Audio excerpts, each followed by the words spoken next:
श्री अनंतानंद सिद्ध परमेष्ठी भगवान की जय। श्री 2400 तीर्थंकर भगवान की जय। श्री पंच परमेष्ठी भगवान की जय। देवादिदेव कजनाट श्री आदिनाथ भगवान की जय। देवादिदेव कजनाट श्री कल्पतरूपार्शनाथ भगवान की जय। देवादिदेव कजनाट श्री कमलभद्र श्री नेमिनाथ भगवान की जय। अनेकांत स्याद्वादमयी जिनवाणी मातेश्वरी की जय। परम पूज्य प्रातः स्मरणीय त्रिकाल वंदनीय श्रवण शिरोमणि योगेंद्र चूड़ामणि धर्म साम्राज्य नायक युग प्रवर्तक गुरु नाम गुरु मुनि कुल पितामह जिनवाणी संरक्षक तीर्थोद्धारक संस्कृति संवर्धक जीवंत समय सार घोराधिघोर उत्सर्ग परिसदेता श्री निष्किर्वत्कर्ता सम्यक्त रत्न समाधि सम्राट प्रथमाचार्य चारित्र चक्रवर्ती श्री शांति सागर जी महामनिराज की जय। परम पूज्य सरल स्वभावी वात्सल्य वारिधि जिन धर्म प्रभावक पंचम पट्टाधीश परम उपकारी गुरुवर्य आचार्य प्रवर श्री वर्धमान सागर जी महामनिराज की श्रीमद अहिंसामय जैन धर्म की जय।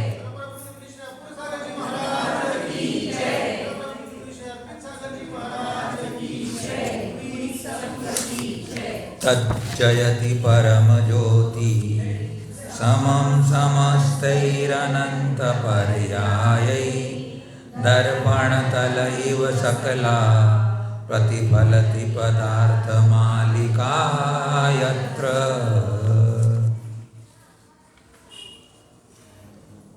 आत्मानुरागी भव्य आत्माओं,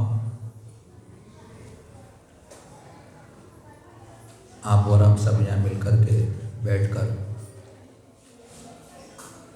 हमारा जीवन अच्छा बने, हमारे में अच्छाइयाँ प्रकट होवे, गुणों का विकास होवे, हमारा जीवन उन्नत बने, हमें तीर्थंकर भगवान की देशना कर्म बंधन से मुक्त होने का मार्ग बताने वाली मिली है। संसार के दुखों से मुक्त होने का हमें उपदेश प्राप्त हो रहा है।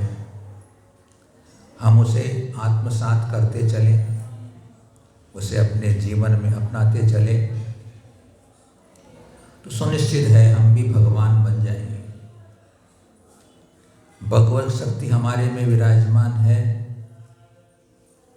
और उस भगवत शक्ति को हम निहारते रहें, उसकी याद करते रहें, उसका चिंतन करते रहें, उसे संजोते रहें, अपने घर की याद बनी रहे। हमें यही करना है।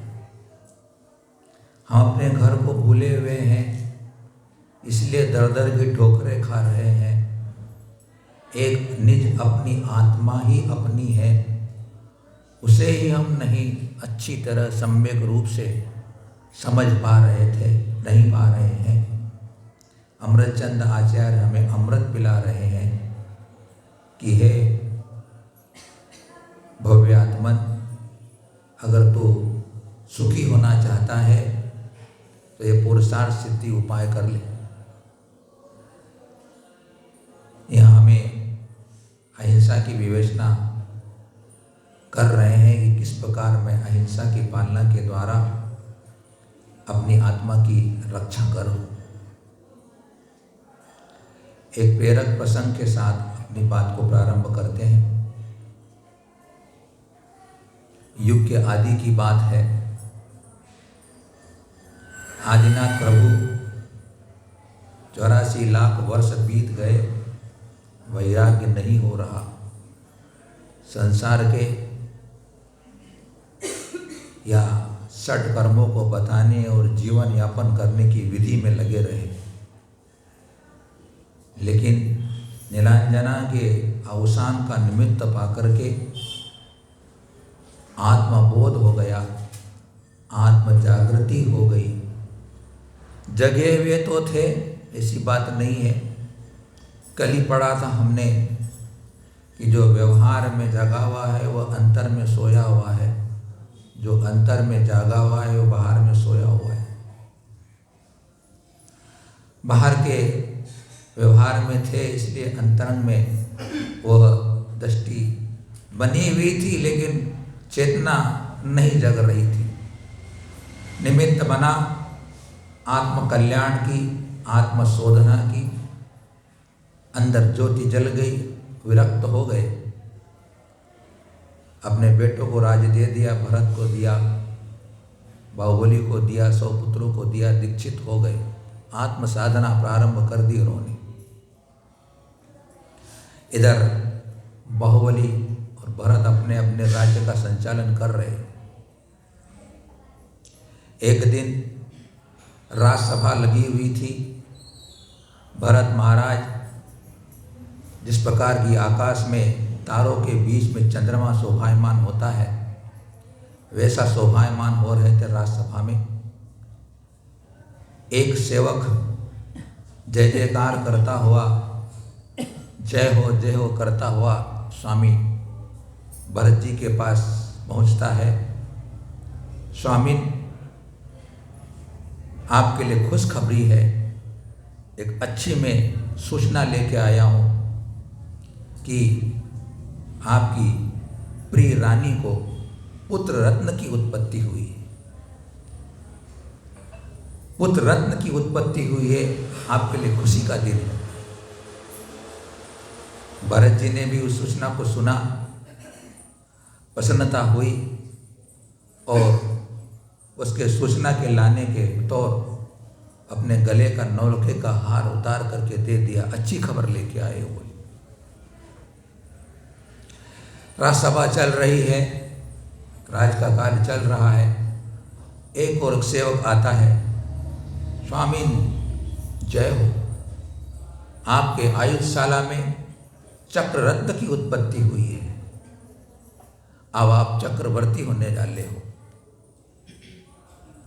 यह खबर सुन करके अपने पास रखा हुआ था रत्नों का ढेर उठाकर उसकी मुट्ठी भर दे दिया। ले जाओ बोले, अच्छी सूचना लेके आए हो। और थोड़ा समय बीतता है राजसभा का, और एक सेवक आता है, ऐसी खबर लेके आए हो स्वामी, आपका मन बाग बाग हो जाएगा, आप प्रसन्नचित्त हो जाओगे, एक ऐसी दुर्लभ सूचना लेके आया हूं। क्या बात है, देर क्यों कर रहे हो, सुनाओ ना। स्वामी, आपके परम पिता जो हैं आदिनाथ स्वामी जब दीक्षित हो गए, साधना प्रारंभ की, आज 1000 वर्ष के बाद उन्हें केवल ज्ञान रत्न की प्राप्ति हुई है। ऐसे आप उस पिता के पुत्र हो बोले। ऐसी सूचना केवल ज्ञान मेरे पिता को हो जाए, कितना आनंद होने की बात थी। ठीक है, एक गांव इसको दे दिया जाए बोले। उनके पास क्या 60 अधिपति थे बोले। लेकिन भरत महाराज छायिक सम्यक दृष्टि, जिनकी की निरंतर आत्म भावना चलती रहती थी, वो संसार में रह कर के भी संसार में नहीं थे, घर में रह कर के भी घर में नहीं थे। वे छायिक सम्यक दृष्टि ज्ञानी चिंतन करते हैं, विचार करते हैं। 3 सूचनाएं मेरे को मिल रही है, अब मुझे पहले कदम कहाँ बढ़ाना चाहिए, कहाँ मुझे पहले जाना चाहिए, वो चिंतन कर रहे हैं। वो चिंतन कर रहे हैं कि पुत्र की उत्पत्ति की सूचना मेरे पास आई है। आत्मन, क्या तुझे पहली बार पुत्र की प्राप्ति हुई है क्या? क्या तुझे पहला पुत्र हुआ है क्या? तेरे को इसके पहले भी कोई पुत्रों की प्राप्ति हो गई है? इस पुत्र की प्राप्ति से तेरी आत्मा का कोई भला होने वाला नहीं है। यह पुत्र की आज उत्पत्ति हुई है, तुझे हर्ष हो रहा है। कभी समय बदलेगा, यही पुत्र तेरे लिए विषाद का कारण बन जाएगा। इसमें कहाँ राग करता है तू? और परमार्थ से देखे तो ये पुत्र तो उस जीव की पुद्गल की पर्याय है। उस पुद्गल की पर्याय के पीछे तू कहाँ लोभायमान होता है? बोले जैसी मेरी चैतन्य आत्मा है, उस पुत्र की भी ऐसी चैतन्य आत्मा है। वह पुण्य के योग से मेरे घर में उत्पन्न हो गया है, उसका मेरे साथ क्या संबंध हो सकता है? मैं तो मेरी आत्मा का मालिक हूँ, मैं तो मेरे अंदर के चैतन्य का स्वामी हूँ, मेरा परद्रव्य कुछ भी नहीं लगता है। मैं कहाँ उस पुत्र के व्यामोह में पड़ूँ? कैसी चिंतन धारा चलती है ज्ञानी जीव की। इतनी सुखद घटना, पुत्र की प्राप्ति हो जाए और उसके प्रति लगाव नहीं, वो विचार करता है कि हे ज्ञानी, क्या तू विचार कर कि संसार में भ्रमण करते हुए तो ऐसा कौन सा प्राणी है नहीं है जिसका कि तो पुत्र नहीं बना है। इस जगत में भ्रमण करते हुए ऐसा कौन सी माँ का बेटा नहीं बना है, तो विचार तो कर। और तूने ऐसा कौन सा है जीव, ऐसा कौन सी पर्याय है जिसमें तेरा कोई अन्य जीव पुत्र न बना हो। देखो आप कैसा आत्मभाव, इसको बोलते आत्मभावना का चिंतन चलता है। ज्ञानी अपने आत्मा की हित की बात सोचता है, संसार में फंसने की बात नहीं विचार करता है। वो विचार करता है इस जगत के जितने पुत्र हैं वे पुत्र मेरे हो चुके हैं और आगे भी हो जाएंगे, लेकिन ये मेरे कभी भी न हुए हैं न होने वाले हैं। मैं तो इनसे अभिन्न भिन्न निराला अपना एक ज्ञानमयी चैतन्य आत्मा हूँ, ऐसा विचार कर रहे पुत्र के सूचना को प्राप्त करके। पुत्र से मोह नहीं जगाया। अरे इस पुत्र रत्न ने तो चेतन रूप होकर के भी मेरे चैतन्य का जो रत्न है मुझे वो प्राप्त करना है। इन पुत्रों के व्यामोह में तो मैं अनंत संसार में भ्रमण करता आया हूं। अब मुझे इन पुत्रों से कोई मुझे व्यामोह नहीं रखना है। पुत्र की तरफ से अपने मोह को बढ़ रहा हो तो संकोचित कर लिया, राग बढ़ रहा हो तो राग को डाइवर्ट कर दिया। क्यों? क्योंकि वे अपने अंतरंग के उस चैतन्य भगवान को ही दृष्टि में रखते थे। वे विचार करते थे कि जब मैंने मेरे ही निःशुद्धात्मा को उपादेय माना है, तो इन बाहर के इन संयोगों में मुझे कहाँ रचना बचना है। कैसी यह विरक्ति होती है, कैसा वितरागता का भाव बढ़ता है जब अंदर सम्यक दर्शन रूपी और रत्न कर चमकता है। अंदर ज्ञान का प्रकाश रहता है और वो ज्ञान के प्रकाश में वह भेद विज्ञान की धारा, भेद भाव की धारा चलती है और वह उस घर में रहकर के निर्लिप्त रह रहा है।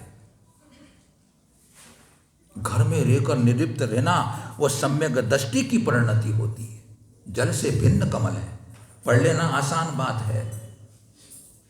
जल से भिन्न कमल है, पढ़ लेना आसान बात है, लेकिन उसकी परिणति का ढल जाने पर जो आनंद होता है वह लिखा दौलत राम जी ने अपने लिए कि जल से भिन्न कमल रहना घर के अंदर।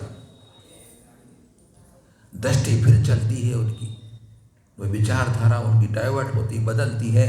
अब जा रहे दूसरी सूचना की ओर। दूसरी सूचना पर जा रहे हैं कि आयुषशाला में चक्र रत्न उत्पन्न हुआ है। फिर चिंतन धारा आत्म भावना की चलती है। ये चक्र रत्न तो भौतिक है, ये चक्र रत्न भौतिक है। कोई मुझे पहली बार मिला हो ऐसी कोई बात नहीं है। मेरे पहले भी कई लोग चक्रवर्ती हो गए हैं, मेरे से पहले भी कई चक्रवर्ती हो गए। मेरे चक्र उत्पन्न हो गया तो मेरा क्या वैभव बढ़ गया। अरे मेरा वैभव तो चैतन्य है, तो भौतिक है। क्या भेदभाव ना चलती। देखो आप वो विचार करते हैं कि यह चक्र रत्न तो कई अन्य जीवों की हिंसा का कारण बन जाएगा, और मैं इस चक्र रत्न के व्यामोह में आ गया तो मेरे अंदर का जो चैतन्य है वह भी मेरा नष्ट हो जाएगा। इस चक्र रत्न की क्या मैं बात करूं। अरे एक कुम्हार के पास भी चक्र होता है। क्या देखो आप, क्या धारा चलती है। अपने अंदर के राग, अपने अंदर के मोह को अगर मेटना हो तो बंधु भरत चक्रवर्ती से सीखना पड़ेगा, क्योंकि सम्यक दृष्टि नियम से थे वो। छायक सम्यक दृष्टि नियम से होता है। मैं भी क्या मेरी चिंतन की धारा को ऐसा नहीं बदल सकता हूं? क्या मैं इन प्रसंगों पे आने पर, क्या मैं अपने अंदर का जो मेरा आत्म स्वभाव है, उस आत्म स्वभाव का विचार करके इन संयोगों और वियोगों में अपने अंदर वैराग्य को नहीं समाहित कर सकता हूं? कर सकता हूं, लेकिन मैं प्रमाद कर जाता हूं। मैं फिर मोह के जाल में और फंस जाता हूं। अरे सुदर्शन चक्र तो मुझे संसार चक्र में डालने वाला है। क्या विचार करते हो? ये सुदर्शन चक्र मुझे तो संसार चक्र में डालने वाला है। अरे मैंने तो संसार के चक्र से निकलने का मार्ग देख लिया है, अब उसमें कहां फंसना मुझे? उस चक्र रत्न से फिर विरक्ति हो रही है, कोई उसके पते लगाव नहीं। आया है वो तो देवों के द्वारा सेवित है, देवो पुनत्व चक्र है। मुझे तो आत्म सेवित जो मेरा चक्र है, अनंत चतुष्टय, उसे मुझे उपलब्ध करना है। यह आत्म भावना चलती है ज्ञानी की। ऐसी आत्म भावना के द्वारा वो विरक्त रहता है। वो भोगों के प्रति भी उसके प्रति ऐसी आत्मा चलती है। चक्र रत्न से विरक्ति, चक्र रत्न से कोई लोभ नहीं, कोई हर्ष का भाव नहीं। क्या इस पुद्गल को आज मेरे पास पुण्य है तो चक्र है, जब मेरा यह पुण्य चला जाएगा तो चक्र भी चला जाएगा। सारी संपत्ति तो पुण्य की दासी है। जितनी संपत्ति आज मिलती है, अपने को स्मरण रखना, पुण्य है तो तुम्हारे घर में रहेगी, और जिस दिन तुम्हारा पुण्य क्षीण हो जाएगा तो वही आदमी दर दर के लिए रोटी मांगता है, कटोरा लेके घूमता है, दूसरे क्या नौकरी करता है, बर्तन मांजता है, पेट गुजारता है अपने जीवन का। इसलिए न पुण्य में हर्ष, न पाप में विषाद, दोनों की, क्योंकि सम्यक दृष्टि ने समझ लिया है कि पुण्य को जब तक मैं नष्ट नहीं करूंगा, पुण्य पाप को, तब तक मुझे मुक्ति नहीं मिलने वाली है। इस पुण्य ने तो मुझे संसार में रुलाया है। अब उनकी दृष्टि जा रही है।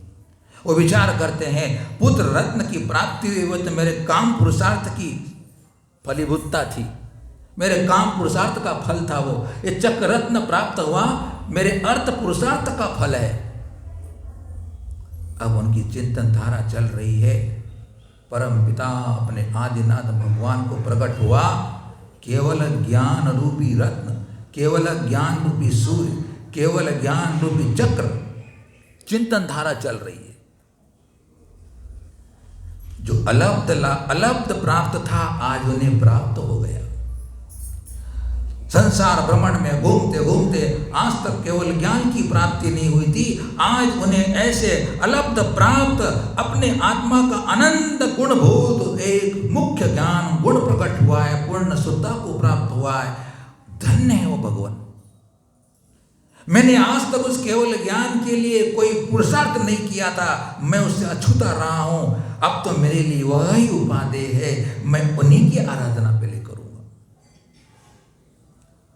अद्भुत केवल ज्ञान, अद्वितीय केवल ज्ञान, तीन लोक को चराचर साक्षात्कार करने वाला केवल ज्ञान, जो कि मेरे अंदर विराजमान है। उन्होंने मोक्ष के पुरुषार्थ का फल प्राप्त कर लिया। क्या चिंतन चारा चल रही है? उन्होंने मोक्ष के पुरुषार्थ का फल प्राप्त कर लिया और वो अनंत सुखी हो गए। अब उन्हें दुख की गंध भी नहीं आने वाली है। वे परम सुखी हो गए हैं और परम आत्मिक, सहज, स्वाभाविक, अनंत, अतीन्द्रिय, अद्भुत आनंद को हर समय वो लूट रहे हैं, भोग रहे हैं। उनका वो कैवल्य का भोग सच्चा भोग है। इन स्त्रियों के भोग से तो मैं संसार में रुला हूं। ये काम पुरुषार्थ ने तो मेरे को कर्म के बंधन में डाला है।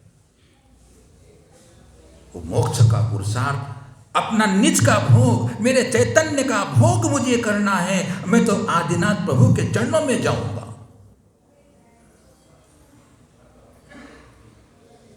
ले लिए अपने हाथों में थालियाँ, पूजा की थालियाँ ले ली, अच्छे बढ़िया बढ़िया द्रव्य ले लिए। तो मुझे भी अब इष्ट क्या है? केवल ज्ञान मेरे लिए इष्ट है। उसकी प्राप्ति होने के बाद संसार का भ्रमण अंत हो जाने वाला है और वह मैं प्राप्त करके रहूँगा। ऐसा वह सकारात्मक विचारों के द्वारा अपनी सारी दलबल के साथ आदि प्रभु के चरणों में जाता है और आदि प्रभु के चरणों में जाकर के 3 प्रदक्षिणा देता है, जय जयकार करता है उनकी, बहुत दिव्य दिव्य द्रव्यों के द्वारा उनकी पूजा करता है, रत्नों से, सोने से, चांदी से, फल से, फूल से, बढ़िया बढ़िया। हम लोग थे धर्मस्थल में, 2006 की बात होगी, 7 की बात होगी। उनके अभी 12 वर्ष में अब मस्तकाभिषेक होता है धर्मस्थल के अंदर भी।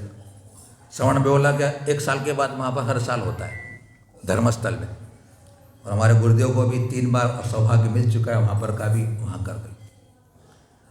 तो वहाँ पर भी वो मस्तकाभिषेक कराते, पंचकल्याणक पूजा होती, बड़े विधि विधान से होती। वहाँ पर समोषण की रचना कराते वो, और समोषण की रचना करने के बाद वो हेगड़े जी, उनकी माँ, उनकी पत्नी, उनका परिवार इतनी बढ़िया बढ़िया सामग्री से पूजा करता है।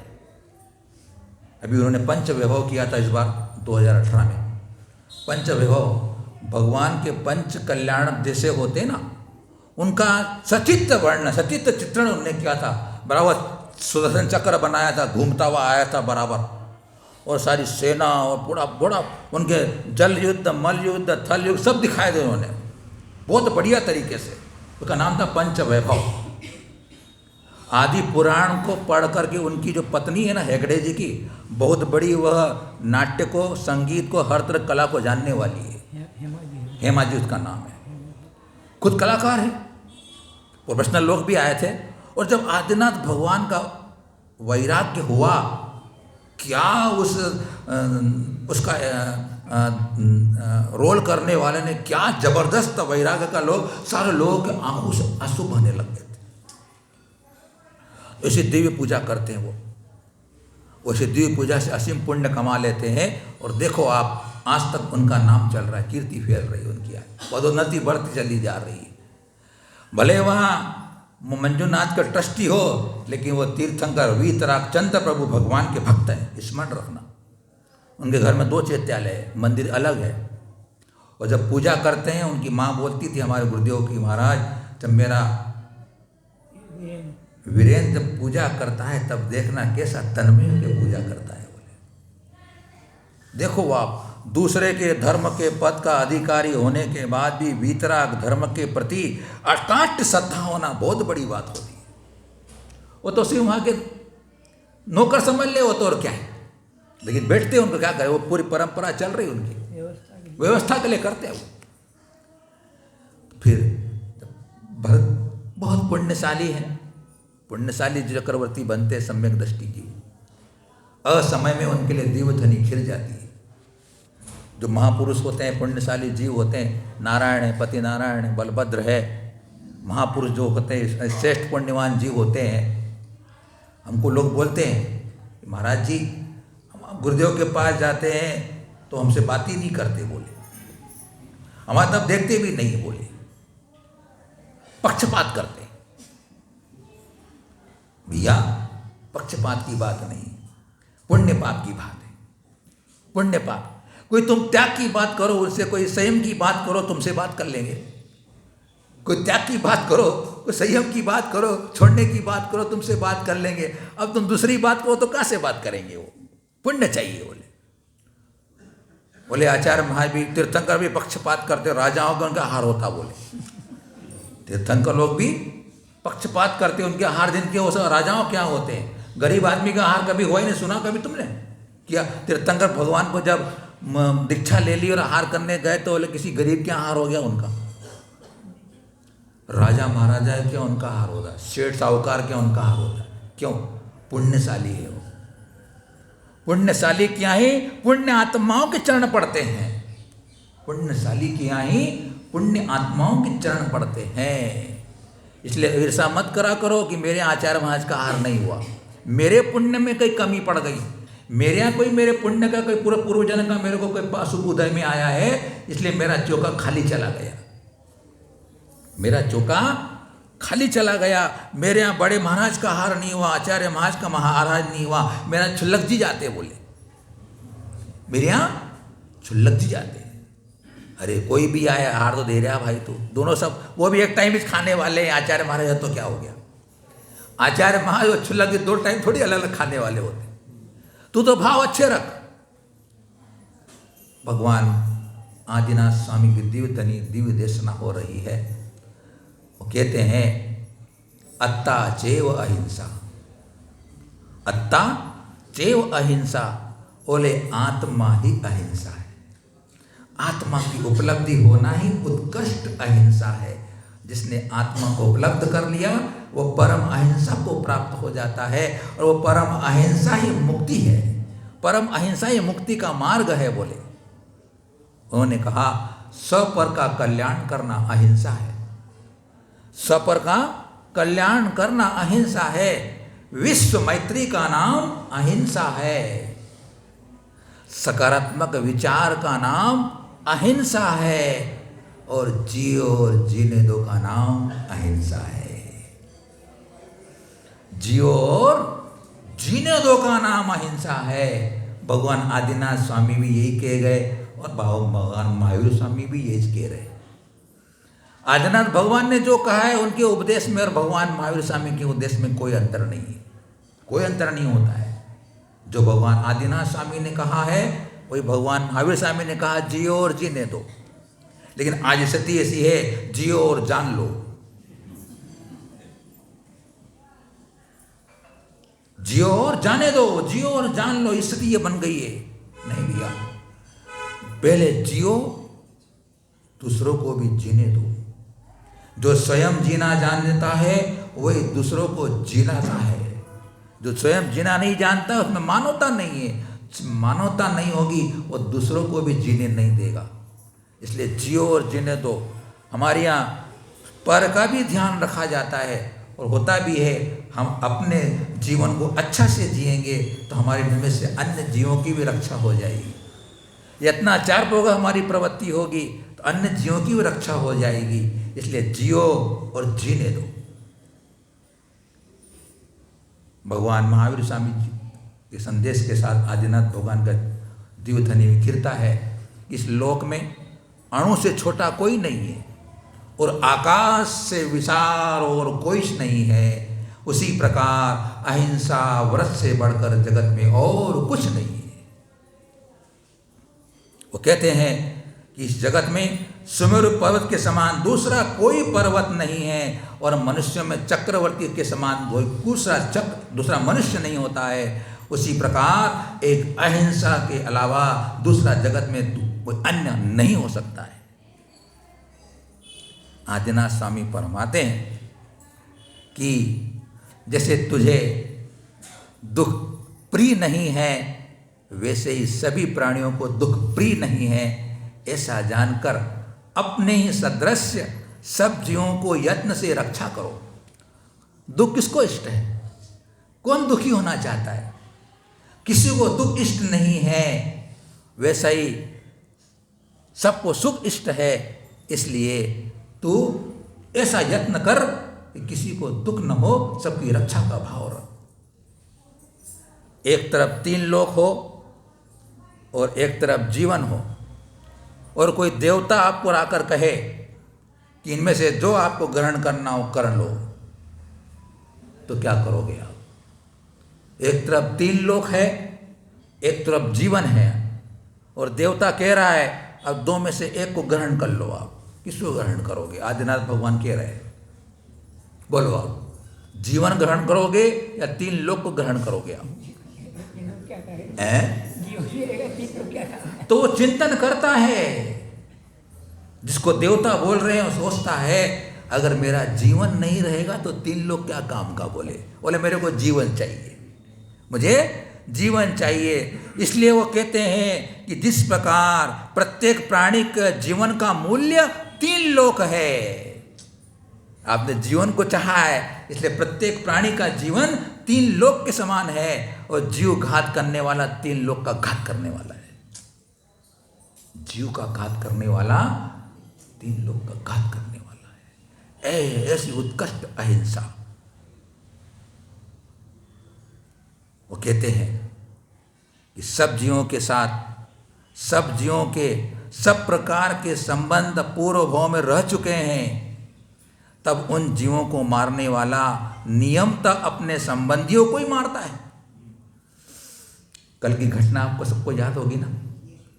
कल का जो कथानक था, घर जाके चिंतन किया ही होगा आप लोगों ने, याद थोड़ी बहुत की होगी, हैं? बताओ आप, 3 लोक में ऐसा कोई प्राणी नहीं मेरा है जिससे मेरा संबंध नहीं हुआ है। और अगर तू यहां किसी जीव को घात कर रहा है तो तू अपने संबंधी का ही घात कर रहा है। जब इतने विचारधारा उत्कृष्ट होगी तब किसी दूसरे के प्रति दया का भाव आएगा कि मेरे संबंधी को मैं मार रहा हूं। जीव का घात अपना घात है। जीव का घात करना अपना घात है, और जीव पर दया करना अपनी दया है। ऐसे अहिंसा के अवतार आदिनाथ स्वामी अपने दिव्य देशना में कह रहे। बहुत लंबी चौड़ी कहानी चली उनकी, प्रवचन चला आदिनाथ भगवान का। वही सारभूत हमें अमरचंद आचार्य देव कह रहे हैं, उसी अहिंसा की चर्चा कर रहे हैं कि सब्जी तो कोई सी भी, तुरई कोई सी भी लेके आओ, उसको मसाला अलग अलग डाला तो स्वाद अलग अलग हो जाता है। सब्जी तो तुरई की रहती है, कोई बिना घी की होती है, कोई बिना नमक की होती है, कोई चपड़ा अच्छी से होती है, लेकिन तुरई सब्जी की होती है, सब्जी तुरई की होती है। आदिनाथ भगवान ने भी जो परोसा है वही अमरचंद आचार्य परोस रहे। क्या परोस रहे देखो अपन आप। उसी अहिंसा के बारे में चर्चा चल रही है अपना, इसलिए प्रसंग जोड़ दिया था मैंने आप लोगों के लिए 83 नंबर की कारिका में।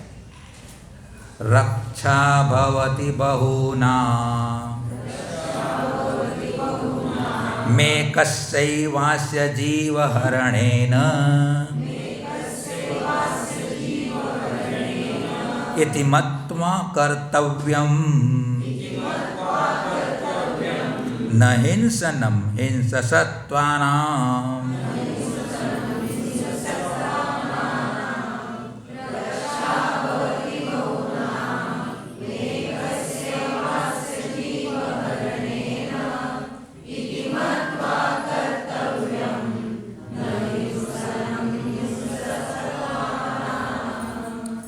अस्य एकस्य एव, इस एक ही हिंसक जीव के जीवहरणेन बहुनाम रक्षा भवति, इस एक ही हिंसक जीव के प्राण नष्ट करने से बहुत जीवों की रक्षा होती है। इति इस प्रकार मत्वा मान करके हिंससत्त्वानाम हिंसनम न कर्तव्यम, हिंसा करने वाले जीवों की हिंसा नहीं करना चाहिए। वैदिक धर्मों में, अन्य धर्मों में हिंसा की और अहिंसा की अपनी अपनी उनकी व्याख्या रही है। वो अहिंसा के परिप्रेक्ष्य में इस प्रकार के वो अपने मंतव्य देते हैं। क्या कहते हैं कि जो एक हिंसक जीव है उसको मार देने से बहुत सारे जीवों की रक्षा हो जाती है। बोले क्या कहते हैं वो कि एक हिंसक जीव को अगर आपने उसका नष्ट कर दिए, प्राण ले लिए, तो बहुत जीवों को मार रहा था वो हिंसक जीव, इसलिए बहुत सारे जीवों की रक्षा हो जाती है। इसलिए किसी एक हिंसक जीव को मार दो तो सब रक्षा का काम ना, दया का काम हो जाएगा। उनकी धारा ऐसी है। इस प्रकार सर्प होता है, जीवों को काटता है, मारता है। बिल्ली चूहे को मारती है, सिंह हिरण को खाता है। तो ये हिंसक हुए, तो इन जीवों की हिंसा कर रहे हैं। तो क्यों नहीं जो हिंसा कर रहा है, जीवों को मार रहा है, उसकी हिंसा कर दो तो बाकी के जीव बच जाएंगे। बोले इसलिए उसकी हिंसा करने में दोष नहीं, ऐसा उनका कहना है। लेकिन आचार्य क्या कह रहे हैं, इस प्रकार का मानना हिंसा करने वाले जीवों की हिंसा मत कर देना तुमने। अरे भैया, तुम किसकी जीव को तुम बचाओगे, किसकी जीव को मारोगे आप? हर जीव एक दूसरे का प्रतिपक्ष से हिंसक ही चाहता है, मारना ही चाहता है, एक दूसरे खाना ही चाहता है। किसकी जीव को मारोगे आप? एक सिंह को मार दोगे, दूसरा सिंह खड़ा हुआ है, दूसरे को मार दोगे, तीसरा खड़ा हुआ है। कितने सिंह मारोगे आप? उनकी थीम क्या है? जो हिंसा कर रहा है प्राणी को खाता है, उसको मार दो तो दूसरे प्राणी जिसको खाते हो बच जाएंगे। बोले अरे यहाँ तो जन्मजात बेर लेके पैदा होने वाले हैं, एक दूसरे को खाने को तैयार होते हैं, किस किस की रक्षा करोगे? क्योंकि वे कर्म सिद्धांत को नहीं जानते, क्योंकि वे वस्तु स्वरूप को नहीं जानते। भैया तुम जिस हिंसक जीव को मारोगे तो उस हिंसक जीव को भी पीड़ा होगी कि नहीं होगी? जो हिंसा कर रहा है, अगर बिल्ली चूहे को काटती खाती है तो क्या कहोगे आप? अरे चूहे को खा रहे, बिल्ली को मार दो। बोले चूहे को नहीं खाएगी। बोले तो आपने बिल्ली को मारा चूहे को बचाने के लिए, तो बिल्ली मरी है तो बिल्ली को मारा है, तो उससे क्या होगा? उसके प्राण दुखेंगे, उसकी हिंसा होगी, उसका कर्म बंध किसको होगा? अपने को तो होगा, जो मारेगा उसको हो जाएगा। और वह जीव भी दुखी होकर के अशुभ कर्म बांध लेगा, वो भी दुर्गति में चला जाएगा, संकलेश को भी हो जाएगा। तो तू तो अपना घात भी कर रहा है और दूसरे को मार करके अपने और उसके भी पाप को बढ़ा रहा है। लेकिन यह व्यवस्था अच्छी नहीं है, अनव्यवस्था बन जाएगी। सब जीव एक दूसरे को मार करके अपने जीवन की रक्षा करने लग जाएंगे, तो यह धर्म नहीं रहेगा। ऐसा यहाँ आचार्य कहते हैं कि रक्षा करना उन बहुत जीवों की वह अहिंसा के नाम में नहीं जाएगी। फिर कहते हैं कि क्या करें? बोले दूसरी बात बता देते हैं, ऐसा मत करो, ऐसा करो। बोले क्या? फिर कुतर्क कर देते हैं। जहाँ तर्क है वहाँ नर्क है, जहाँ तर्क है वहाँ नर्क है। वे तर्क फिर एक और दे रहे कुतर्क के रूप में कि ऐसा करने से क्या होगी? दया की तुम्हारी पालना हो जाएगी। बहुसत्वघातिनोमि जीवंत उपार्जयन्ति गुरुपापम इत्यनुकंपां कृत्वा न हिंसनीया शरीरिणो हिंस्रा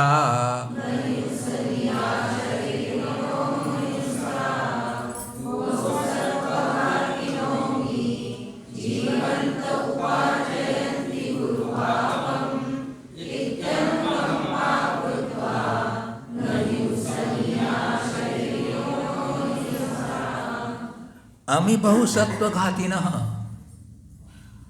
ये जो बहुत जीवों की हिंसा करने वाले हिंसक जीव हैं, जीवंतः जीते हुए गुरु पापों उपार्जयन्ति, बहुत पापों का उपार्जन करते हैं। इति अनुकंपाम कृत्वा, इस प्रकार अनुकंपा करके हिंस्रहा, हिंसा करने वाले अर्थात जो हिंसा करने वाले हैं शारीरिक जीवों की, न हिंसनीया, हिंसा नहीं करनी चाहिए। फिर कुतर्क दे रहे, वहाँ तो कहा कि जो हिंसक है उसको मार दो, तो वो बहुत जीवों को मार रहा है तो वो नहीं मारेगा। अब यहाँ क्या बोल रहे हैं कि जो बहुत जीवों की हिंसा करने वाला हिंसक जीव है वो जीते जी जीवों को मार रहा है, तो क्या कर रहा है? वो पाप उपार्जन कर रहा है। बोले वो पाप उपार्जन कर रहा है, इसलिए उस पर अनुकंपा करो, उस पर दया करो, उसको मार दो। बोले वह पाप नहीं कमाएगा। बोले ऐसा कुतर्क दे रहे कि जो बहुत जीवों की हिंसा कर रहा है तो हिंसा कर रहा है तो उसको पाप का बंध हो जाएगा। तो ऐसा करो, उस पर अनुकंपा करो, दया करो। वहाँ तो रक्षा की बात यहाँ दया करो। बोले जिससे कि वो पाप बंद न करेगा वो। अरे भैया, पाप बंद और पुण्य बंद उसके भावों से होना है। तू उसके क्या पाप पुण्य की चिंता करता है? दूसरे जीव की पाप पुण्य की चिंता तू क्या करता है? प्रत्येक जीव स्वतंत्र है, प्रत्येक जीव कर्म बंधन के लिए स्वतंत्र है। दूसरा जीव किसी दूसरे जीव को कर्म नहीं बंधाता है। मैं आपके कर्म को नहीं बंधा सकता, तुम मेरे कर्म को नहीं बंधा सकते। प्रत्येक जीव स्वतंत्र है अपने कर्मों के बांधने में और कर्मों से छूटने में। प्रत्येक जीव अपने भावों से ही, शुभाशुभ भाव से कर्म बांधता है। उन्हीं कर्मों के फल में वह उसका फल भोगता है। अगर वो चाहे तो जो कर्म बंधा है उसे अच्छे रूप में बदल सकता है, वो चाहे उस कर्म को बुरे में बदल सकता है, वह चाहे जो कर्म अभी उदय में आ रहा है उसको भी रोक सकता है, या जो कर्म अभी देर से आने वाला है उसको पहले ला के भोग सकता है। वह चाहे तो उस कर्म के अनुभाग शक्ति को बढ़ा सकता है। वह चाहे अपने परिणामों से क्या नहीं कर सकता है, वह परिणामों से कर्म को नष्ट भी कर सकता है। तो स्वतंत्र है अपने उस आत्म परिणाम के लिए। तो तू भैया उस जीव की प्रति क्यों चिंता करता है? वो उसके कर्म बंधेंगे, उस कर्म के फल में वो भोगेगा न। दूसरी बात है, उसने ऐसा पूर्व में ऐसा अशुभ कर्म ही बांधा है, पूर्व में उसने अशुभ कर्म बांधा, इसलिए ऐसी योनि में आया है। ऐसी योनि में आया है कि जहाँ उसको दूसरों को मार करके जीवन करना पड़ रहा है, दूसरे को मार करके। अरे अच्छा तो यह हो कि उस हिंसक प्राणी को उपदेश दे दिया जाए, उसके प्रति सहानुभूति बताई जाए, तो वह वो जीवन को बदल ले। अरे दीवान हुए जयपुर के, अमरचंद दीवान, बताओ, एक हिंसक सिंह को जलेबी खिला करके अहिंसक बना दिया है।